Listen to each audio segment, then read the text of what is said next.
Mr. Carter, you're recognized for 5 minutes. Thank you, Mr. Chairman. I apologize, bouncing back and forth. We had another subcommittee meeting at the same time. Madam Chair, if you don't mind, instead of butchering your name, can I just call you Madam Chair? Is that okay? That's fine, but I do have a mnemonic. I happen to be a vegetarian. I did live in Idaho, and my Idaho friends are okay with it. But if you think of the terms finicky, like a finicky eater, if you say svinicky, and so that's kind of that's the best mnemonic I can think of. Swinicky? Svinicky. It's finicky. I'm from South Georgia. We talking Geechee, so I'm just sorry. I don't think I'm making it any better. I don't think so, Madam Chair.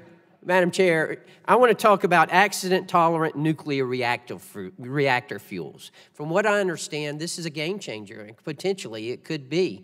And it's something that I guess came out of the accident in Japan, and through research, they've come up with this.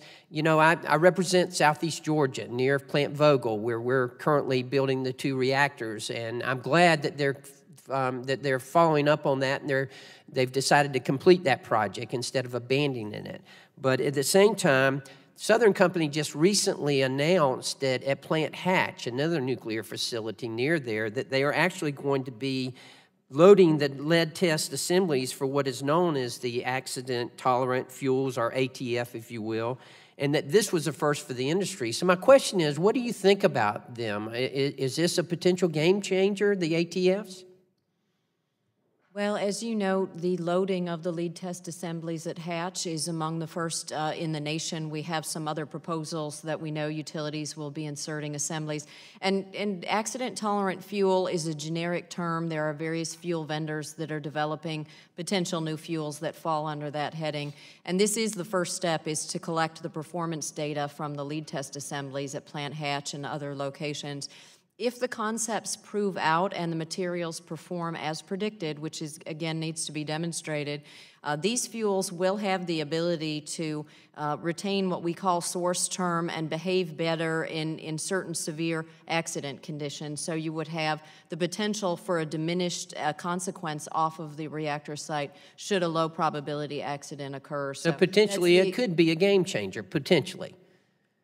So let me ask you, is the NRC changing any of their licensing approach to be ready for this, for the use of this, for these fuels? Well, again, our regulations accommodate things such as lead test assemblies. Fuels have been developed and qualified in the past, so I think that we expect that that same framework can be utilized for the qualification of accident-tolerant fuels. It'll just be something that if new issues emerge or there are materials that have unexpected behavior, we'll have to work closely with the applicants to understand their plans for resolving. So you believe you could use existing DOE codes? You wouldn't have to come up with new codes? We are engaged with discussion in DOE to learn the codes and tools that they have and to see if those could be utilized for our confirmatory analysis. Okay.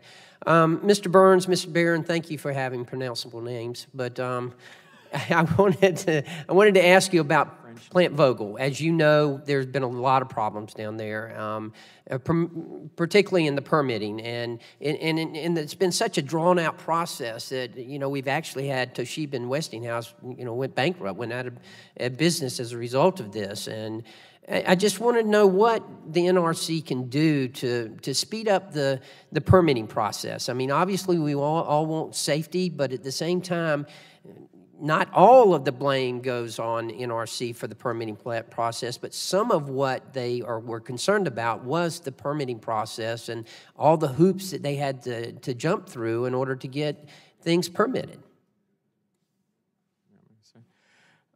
Thank you, Congressman, for the question. The interesting thing is to reflect back on the licensing process used, which was essentially adopted as a reform proposal in the late 1980s, the Part 52 process. The advantages were enhanced standardization, greater certainty, but the issue was in terms of some change, in terms of some design changes and things as you went on. I think that's a lesson learned from it.